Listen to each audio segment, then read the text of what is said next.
അതെ, പരിചയം വേണ്ട. എവിടെങ്കിലും വെച്ച് നീ ഇതിനു മുമ്പ് അവളെ കണ്ടതായി ഓർക്കുന്നുണ്ടോ? അല്ല, ആകാശവാണിയിലെ ഏതെങ്കിലും പ്രോഗ്രാം റെക്കോർഡിങ്ങിനോ വല്ല മാട്ട നാടകത്തിനോ? അങ്ങനെയാണെങ്കിൽ അവൾക്ക് നിന്നോട് വല്ല പ്രേമോ തോന്നിയിരുന്നെങ്കിലോ? ഈ വൺ സൈഡ്. ഇല്ല മാവ, നമ്മുടെ വീട്ടിൽ വെച്ചാണ് ഞാൻ അവളെ ആദ്യമായിട്ട് കാണുന്നത് തന്നെ. അല്ല, ഇനി വേറെ ആരെങ്കിലും ആണെന്ന് രജനി നിന്നെ തെറ്റിദ്ധരിച്ചിട്ടാവൂ? അല്ല, ഒരാളുടെ രൂപത്തിൽ തന്നെ 7 പേരുണ്ടെന്നാണല്ലോ പറയാറ്.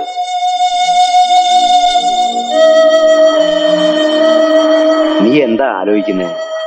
വീട്ടിൽ ചെന്ന് ചോദിക്കുമ്പോൾ പറഞ്ഞ കാര്യങ്ങളിൽ തന്നെ രജനി ഉറച്ചു നിൽക്കുകയാണെങ്കിൽ നാട്ടുകാരെ വിളിച്ചുകൂട്ടി എന്നെ അപമാനിക്കാൻ പോലും അവൾ ഈ അവസ്ഥയെ മടിക്കില്ല. നീ എന്തിനാ എഴുതാപ്പുറം വായിക്കണേ? ആരുടെയെങ്കിലും പ്രേരണ കൊണ്ടാണ് അവൾ ഇത് ചെയ്തിട്ടുള്ളതെങ്കിൽ നീ കാര്യങ്ങൾ എനിക്ക് വിട്ടുക. ഈ കൂത്താട്ടോളം എന്ന് പറഞ്ഞ സ്ഥലത്തെ എനിക്ക് 3-4 മാന്യന്മാരെയൊക്കെ പരിചയമുണ്ട്. രണ്ടിലൊന്നും നമുക്ക് ഇന്നറിയാലോ.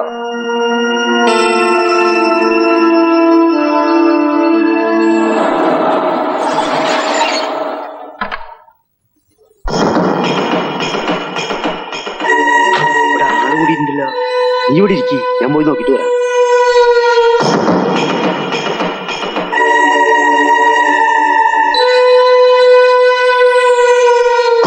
ഇതെന്താ ഇവിടെ ആള് കൂടിയേക്കണേ? രജനി ഇന്നലെ രാത്രി ആത്മഹത്യ ചെയ്തു.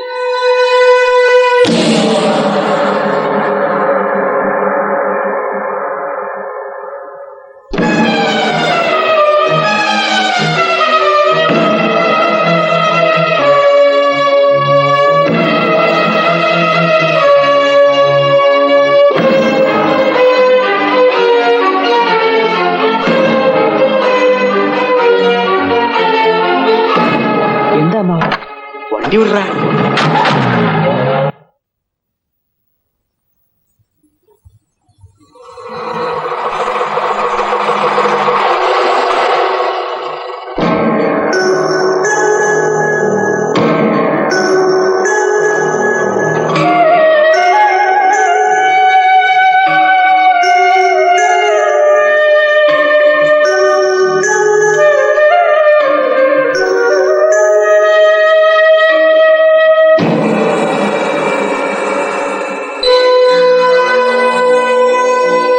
എന്താ ഇത്?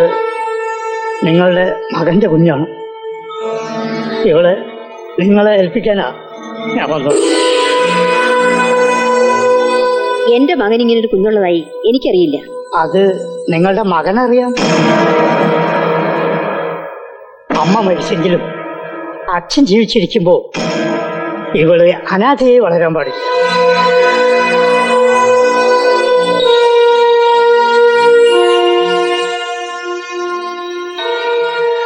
ഇനിയും നിങ്ങൾക്ക് സംശയം ഉണ്ടെങ്കിൽ ഇതാ രജനി എഴുതിയ കത്താണത്.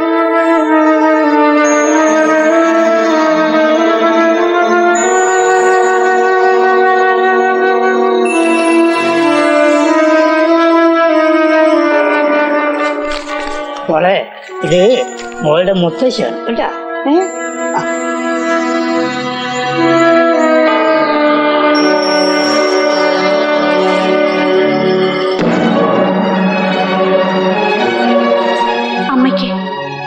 കത്തെഴുതേണ്ടി വന്നതിൽ അമ്മ ക്ഷമിക്കണം. ഇത് നിങ്ങളുടെ മകന്റെ കുഞ്ഞാണ്. ഈ സത്യം അമ്മയ്ക്ക് ഒരിക്കലും വിശ്വസിക്കാനാവില്ലെന്ന് എനിക്കറിയാം. അമ്മയുടെ മകന്റെ ഭാര്യയുടെ കെട്ടുതാലി പൊട്ടിക്കാനോ കുടുംബം തകർക്കാനോ വേണ്ടിയല്ല ഞാനിത് ചെയ്യുന്നത്. അങ്ങനെ ഒരു ആഗ്രഹം ഉണ്ടായിരുന്നെങ്കിൽ എനിക്ക് ഇങ്ങനെ ഒരു തീരുമാനം എടുക്കേണ്ടി വരില്ലായിരുന്നു. എന്റെ കുഞ്ഞിന് അമ്മയില്ലാത്ത ദുഃഖം അറിയാതെ വളരാൻ ഏറ്റവും അനുയോജ്യമായൊരിടത്തേക്കാണ് ഞാനവളെ അയക്കുന്നത്. എന്റെ മകളെ ഒരു മുത്തശ്ശിയുടെ സ്നേഹവും വാത്സല്യവും നൽകി വളർത്തുമെന്ന പ്രതീക്ഷയോടെ. രജനി.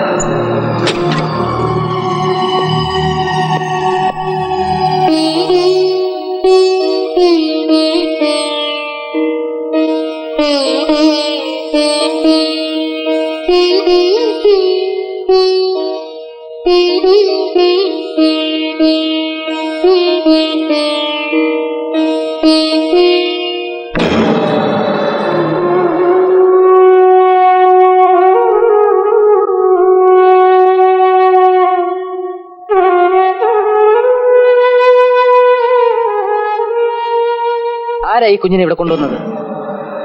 അമ്മ എന്താ ഒന്നും മിണ്ടാത്തത്? എന്റെ മകന്റെ കുഞ്ഞിനെ എനിക്ക് ഉപേക്ഷിക്കാൻ പറ്റില്ലല്ലോ. ഏതോ ഒരു സ്ത്രീയിൽ ആർക്കോ ജനിച്ച കുഞ്ഞ് എന്റേതാണെന്ന് അമ്മയെ വിശ്വസിക്കാണോ?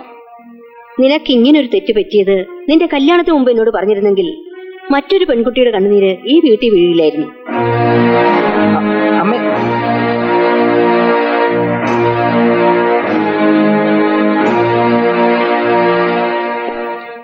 എന്താ ഇത്ര വൈകിയത്? കരയോക്കാൻ പറ്റി കഴിഞ്ഞപ്പോ കുറെ വൈകി. വാസുവനാര് പറയുന്നത് ഈ ഞായറാഴ്ച അവന്റെ വീട്ടിൽ പോയി സംസാരിച്ച് ബന്ധം ഒഴിപ്പിക്കണമെന്നാ. ബന്ധം ഒഴിപ്പിക്കാൻ തന്നെ തീരുമാനിച്ചോ? നിങ്ങൾ എന്താ ഈ പറയുന്നത്? ഒന്നുകൂടി ആലോചിച്ചിട്ട് പോരെ? ഇനി എന്ത് ആലോചിക്കാൻ, എല്ലാരും കൂടി ആലോചിച്ചെടുത്ത തീരുമാനമാണ്. അച്ഛാ, ബാലുവേട്ടനെ കൂടാതെ എനിക്ക് ജീവിക്കാനാവില്ല. പിന്നെ എന്തിനാ കെട്ടുംപാട്ടം മുറുക്കി നീ ഇങ്ങോട്ട് പോന്നേ? നിനക്ക് അവർ തന്നെ പൊറുക്കാൻ മേലായിരുന്നോ അവർ രണ്ടാം ഭാര്യയായിട്ട്? പിന്നെ ഒരു കാര്യം ഞാൻ പറഞ്ഞേക്കാം, മംഗലശ്ശേരി തറവാട്ടുകാർക്ക് അഭിമാനമാണ് വലുത്. നാട്ടിൽ അവനേക്കാൾ യോഗ്യന്മാരെ ചെറുപ്പക്കാരുണ്ടോന്ന് ഞാനൊന്ന് നോക്കട്ടെ. എന്നെയും ബാലുവേട്ടനെയും തമ്മിൽ പിരിക്കാനാണ് അച്ഛന്റെ തീരുമാനമെങ്കിൽ പിന്നെ ഞാൻ ജീവിച്ചിരിക്കില്ല.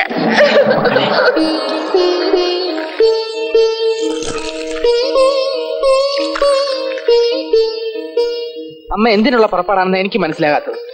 ഇതെന്റെ കുട്ടിയാണെന്ന് അമ്മ അങ്ങ് തീരുമാനിച്ചു അല്ലേ? നാട്ടുകാർക്ക് പറയാൻ ഇനി ഇതിൽ കൂടുതൽ എന്ത് വേണം? ഓള് പാലുടിക്ക്. എന്റെ ക്ഷമയ്ക്ക് ഒരു അതിരുണ്ട്. ഒരു കൊച്ചു കുഞ്ഞായതുകൊണ്ട് ഞാനൊന്നും പറയുന്നില്ല. അവളും അവളുടെ അലവലാതി അമ്മാവനും പറയുന്നത് അമ്മ വിശ്വസിച്ചിരിക്കുന്നത്. ആരുടെ ആയാലും ഒരു കൊച്ചു കുഞ്ഞല്ലേ, ഇതിന് ഞാൻ എന്ത് ചെയ്യണമെന്നാ നീ പറയുന്നത്? ഇനിയും ആരെങ്കിലും ഇതേപോലെ ഒരു അനാഥ കുഞ്ഞിനെയും കൊണ്ടുവന്നാൽ അതും എന്റെ കുഞ്ഞാണെന്ന് പറഞ്ഞ് അമ്മ അങ്ങേറ്റെടുക്കും.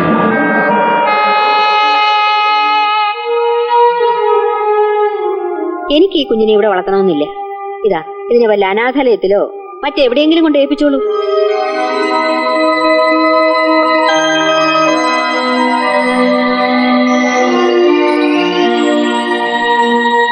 നിനക്കതിനാവില്ലെന്ന് എനിക്കറിയാം. ഒരമ്മയ്ക്ക് മകന്റെ സ്നേഹത്തിനേക്കാൾ വലുത് അവന്റെ അഭിമാനമാണ്. എന്തൊക്കെയോ മറച്ചു വെച്ചുകൊണ്ടാണ് അമ്മ സംസാരിക്കുന്നത്. എന്തെങ്കിലും തെളിവുകളില്ലാതെ ഒരമ്മയും മക്കളെ കുറ്റപ്പെടുത്തില്ല.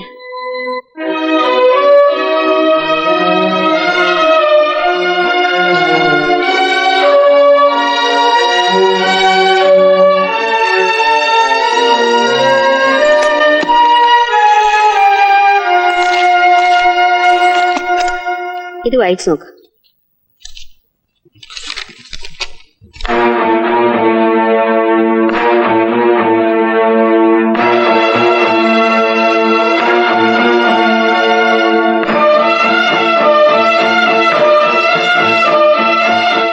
ഈ കത്തിൽ എഴുതിയിരിക്കുന്നൊന്നും സത്യമല്ലമ്മേ.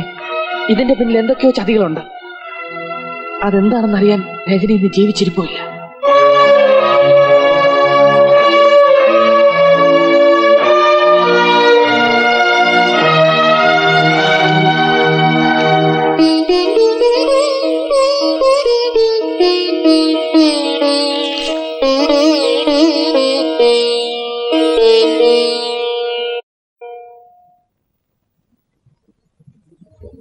ചേച്ചി, ചേച്ചി, ചേച്ചി, ചേച്ചി, ചേച്ചി, അമ്മേ, അമ്മേ, ചേച്ചി, എന്താ മോളെ? അമ്മേ, ചേച്ചി വിളിച്ചിട്ട് അനങ്ങുന്നില്ല. മോളെ, മോളെ, മോളെ, അയ്യോ ദൈവമേ, എന്റെ മോളെ, നിങ്ങളൊന്ന് ഇങ്ങോട്ട് വന്നേ മോളെ. ചേച്ചി, അയ്യോ അച്ഛാമ്മയുടെ മോള്. നീ കിടന്ന് ബഹളം വെക്കാതെ. മോളെ, മോളെ എന്തു മോളെ? അയ്യോ ചേച്ചി, എന്റെ കുഞ്ഞ്. ചേച്ചി, അച്ഛനെ വിളിക്കുന്നേ. ചേച്ചി, ചേച്ചി, ചേച്ചി.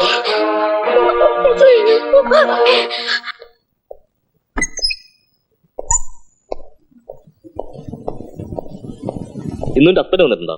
ഇല്ല. എന്താ ഡോക്ടർ? പേടിക്കാനൊന്നുമില്ല. ഷീസ് പറയണം. ബോഡി വളരെ വീക്ക് ആയതുകൊണ്ടാ പെട്ടെന്ന് അൺകോൺഷ്യസ് ആയത്. കുറച്ച് റെസ്റ്റ് എടുത്തിട്ട് വൈകുന്നേരം വീട്ടിലേക്ക് പോവാം. വളരെ ഉപകാരം സാർ.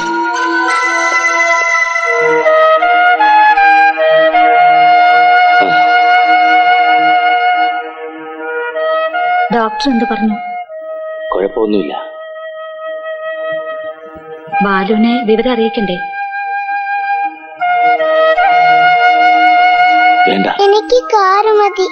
മാവ് വാങ്ങി തന്നാൽ മോള് കാറ് വേണമെന്ന് പറയും, കാറ് വാങ്ങി തന്നാൽ ജീപ്പ് വേണമെന്ന് പറയും, ഇത് മൂന്നും കൂടെ വാങ്ങി തന്നാൽ തീവണ്ടി വേണമെന്ന് പറയും.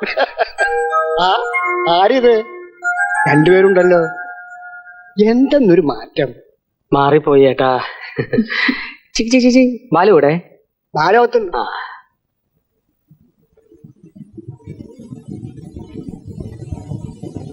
ബാലു, നീ എപ്പോ വന്നു? ഞാനിപ്പോ എത്തിയേ ഉള്ളൂ. ഇന്നലെ വിവരങ്ങളൊക്കെ അറിഞ്ഞത്. ഇതറിഞ്ഞപ്പം മുതൽ സുശീല എന്നെ ഇവിടെ ഇരുത്തിയിട്ടില്ല. ഇപ്പൊ തന്നെ പോയി കാര്യങ്ങൾ അറിയണമെന്ന് ഭയങ്കര നിർബന്ധം. നീ ഇങ്ങനൊരു അബദ്ധത്തിൽ നിന്ന് ചാടുന്നവനല്ലെന്ന് എനിക്ക് നന്നായിട്ടറിയാം. സത്യം പറ, എന്താണ് ഉണ്ടായത്? നീ വന്നത് നന്നായി. എല്ലാ കാര്യങ്ങളും മനസ്സ് തുറന്ന് എനിക്കൊന്ന് സംസാരിക്കണം. ഞാനിപ്പോ വല്ലാത്തൊരവസ്ഥയില്ല. ആ കുട്ടിയെ എന്റെ തലയിൽ കെട്ടിവെച്ചിട്ട് അവൾ ആത്മഹത്യ ചെയ്ത് കളഞ്ഞില്ലേ? സത്യാവസ്ഥ എന്തെന്ന് കണ്ടുപിടിക്കാൻ ഞാൻ നിന്നെ സഹായിക്കാം. നമുക്ക് ആ പെണ്ണിന്റെ വീട് വരെ ഒന്ന് പോയാലോ? എന്തിന്? അവളുടെ ബന്ധുക്കളുടെ കയ്യിൽ നിന്നും എന്തെങ്കിലും ഒരു ക്ലൂ കിട്ടാതിരിക്കില്ല. നീ വിഷമിക്കാതിരിക്കെ, ദൈവം നമ്മളെ സഹായിക്കും.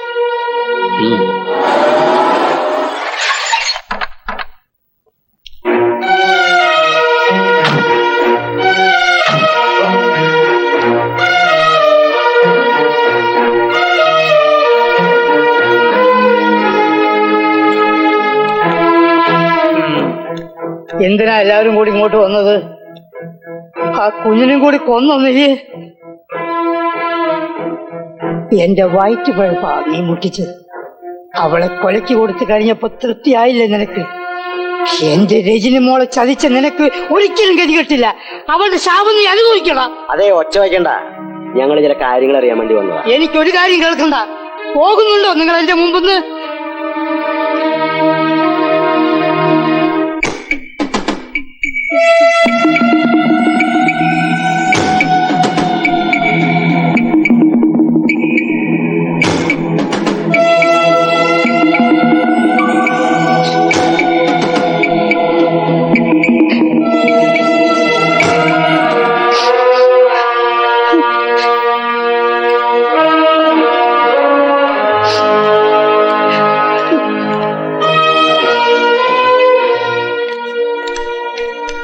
ഫോട്ടോയിൽ കണ്ടതാണോ നീ പറഞ്ഞ രജനി?